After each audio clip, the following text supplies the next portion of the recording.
Hello everyone, welcome back to Chimu's Chemistry, an online platform that will make your chemistry your chemistry. आपण एक series start केलेली 7 days 7 minutes. Every day एक video तुमच्याकडे येतो आणि 7 minutes मध्ये आपण ती कॉन्सेप्ट शिकतोय जी ऍज इट इज सीईटीच्या क्वेश्चन पेपर मध्ये तुम्हाला दिसणार आहे. आजची कॉन्सेप्ट आहे boiling point trends in alkane. Let's start. बघा, एक तरी क्वेश्चन असा असतोच की arrange the following in increasing order of boiling point किंवा decreasing order of boiling point. जर ऑप्शन मध्ये दिलेले अल्केन्स असतील, सो पर्टिक्युलरली आज आपण काय बघणार आहे, boiling point trends in alkanes.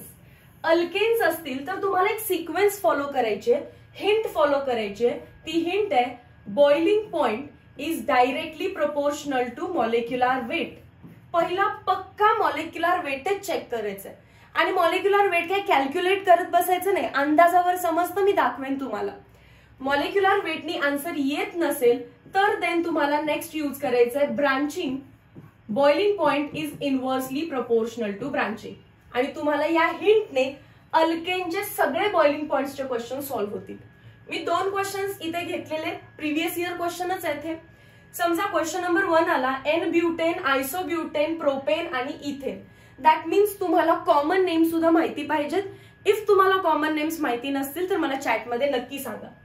N butane. Butane म्हणजे 4 कार्बन आहेत. एन म्हणजे normal without any branch. Yes. Isobutane. Butane म्हणजे 4 कार्बन आहेत पण 4 एका लाईन मध्ये नाही आहेत. एका लाईन मध्ये असतील तर नॉर्मल म्हणतात. आयसो म्हणजे सेकंड कार्बन वरती मिथाइल सबस्टिट्यूशन आहे. म्हणजे मी 3च कार्बन एक लाईन मध्ये ड्रॉ करणार आणि चौथा वाला जो आहे तो सेकंड कार्बन वरती ऍज अ सबस्टिट्यूटेड मिथाइल लावणार. पहिला CH3, देन CH, लास्टला परत CH3. चौथा कार्बन सेकंड कार्बन वरती ऍज अ सबस्टिट्यूशन म्हणून लावलेला आहे. Propane simple CH3, CH2, CH3. Ethane CH3 single bond CH3. पहिला मला बघायचंय molecular weight, right. Boiling point is directly proportional to molecular weight. मग काय कॅल्क्युलेट करत बसणार आहे का, तर कार्बनचा काउंट बघा. 1 2 3 4. इथे किती आहेत, 1 2 3 4. म्हणजे या दोघांचं मॉलिक्युलर वेट सेम असणार आहे. हे तर एकमेकांचे आयसोमर आहेत. पुढे चला 1 2 3. पुढे चला 1 2. कोणाचं मॉलिक्युलर वेट जास्त आहे, एचं आणि बीचं. मग त्याच्यामध्ये आपल्याला आता कम्पेअर नाही करता येते, बट सी आणि डी मध्ये कोणाचं मॉलिक्युलर वेट जास्त आहे, डेफिनेटली प्रोपेनचं असणार आहे. इतकं तरी समजलं. सी चा बॉइलिंग पॉइंट जास्त असणार आहे डी पेक्षा. कोणती हिंट वापरली, मॉलिक्युलर वेट. जेव्हा मॉलिक्युलर वेट सेम येतं आणि आन्सर सांगणं प्रॉब्लेमॅटिक झालं, तुम्ही नेक्स्ट ट्रेंडला गेला, इनव्हर्सली प्रोपोर्शनल टू ब्रांचिंग. आता आयसोब्युटेन मध्ये ब्रांचिंग आहे अँड ब्रांचिंग किती जास्त झालं, ब्रांचिंग जास्त झालं तर बॉइलिंग पॉइंट कमी होणार आहे. म्हणजे बी चा बॉइलिंग पॉइंट कमी आहे ए च्या कंपॅरेटिव्ह. ही ट्रेंड झाली का बघा. ह्या दोघांचा मॉलिक्युलर वेट जास्त आहे, सो ए आणि बी चा बॉइलिंग पॉइंट सी आणि डी पेक्षा जास्त होता. पण ए आणि बी मध्ये मॉलिक्युलर वेटनी सांगता येत नाही, पण ब्रांचिंगने सांगता येतं.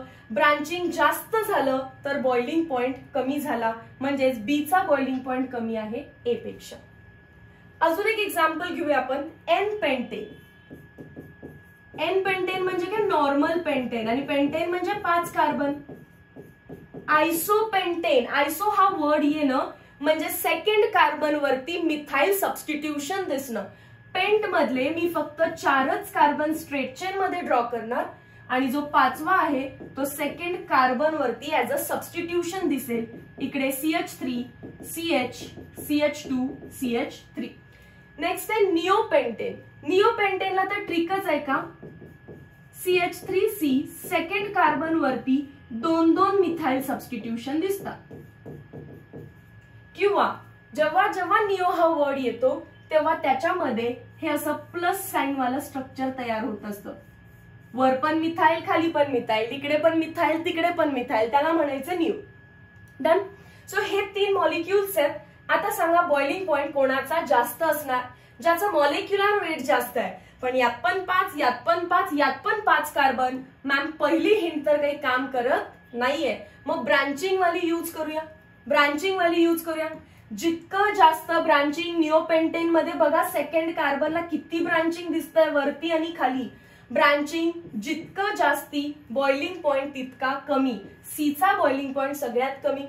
ह्या दोघांमध्ये आयसोमध्ये पण ब्रांचिंग दिसतंय. एन म्हणजे तर नॉर्मल. ब्रांचिंग झालं तर बॉइलिंग पॉइंट कमी. स्ट्रेट चेन असेल तर बॉइलिंग पॉइंट जास्त. सो ए चा बॉइलिंग पॉइंट जास्त आहे, देन बी, देन सी. सो स्ट्रक्चर दिलं तर डेफिनेटली तुम्ही आन्सर करू शकाल, पण ते स्ट्रक्चर नाहीच देणार, ते तुम्हाला असे कॉमन नेम्स देतील. त्यानंतर बघा जर मॅम अल्केन नसेल, असा काहीतरी अल्काइल हॅलाइड वगैरे आला तर आम्ही काय करू. Boiling point trend for alkyl halide. सगळ्यात पहिला तुम्ही चेक करा boiling point is directly proportional to molecular weight. त्यांनी नाही आन्सर आलं तर चेक करा boiling point is inversely proportional to branching. आणि जर त्यांनीही नाही आलं तर काय करायचं मॅम, तर मग डिग्रीवरती बेस सॉल्व्ह करायचं. प्रायमरीचा जास्त असतो, then secondary, then tertiary. Clear आहे. मी क्वेश्चन नंबर 3 जो घेतलेला आहे तो आपल्या टेक्स्ट बुक मधून घेतलेला आहे. एन पेंटाइल क्लोराइड, आयसोपेंटाइल क्लोराइड, सेक प्रोपाइल क्लोराइड, निओपेंटाइल क्लोराइड याचे स्ट्रक्चर्स ड्रॉ करायचे आणि तुम्हाला हा क्वेश्चन घ्यायचा आहे होमवर्क मध्ये. नेक्स्ट जो व्हिडिओ असेल ज्याच्यामध्ये आपण अल्काइल हॅलाइडचे ट्रेंड पाहायचेच आहेत, हा होमवर्क डिस्कस करायचा आणि अल्कोहोल्सच्या बॉइलिंग पॉइंटची ट्रेंड बघायची. एक गोष्ट सांगते ऐका, बॉइलिंग पॉइंटची ट्रेंड ऑलवेज पहिल्यांदा चेक करताना हायड्रोजन बॉन्डिंग चेक करायचं असतं. पहिल्यांदा चेक करताना काय करायचं असतं, हायड्रोजन बॉन्डिंग. पण अल्केन्स मध्ये हायड्रोजन बॉन्डिंग नाहीये, म्हणून माझ्या ट्रेंड मध्ये मी कुठेही हायड्रोजन बॉन्डिंग लिहिलेलं नाहीये. अल्केन्स मध्ये हायड्रोजन बॉन्डिंग नाहीये, अल्काइल हॅलाइड्स मध्ये हायड्रोजन बॉन्डिंग नाहीये. सो या ट्रेंडनी पक्का तुमचा आन्सर येणार. पण अल्कोहोल्स मध्ये आहे हायड्रोजन बॉन्डिंग, सो तेव्हा हायड्रोजन बॉन्डिंग वालेला मी पहिला लिहिणार आणि बाकी मॉलिक्युलर वेट आणि ब्रांचिंग नंतर. सो आपण असे भरपूर क्वेश्चन सॉल्व्ह करणार आहे. आज टाइम कमी आहे, हा क्वेश्चन घ्या ऍज अ होमवर्क आणि ही होती आजची तुमची कॉन्सेप्ट. Thank you so much.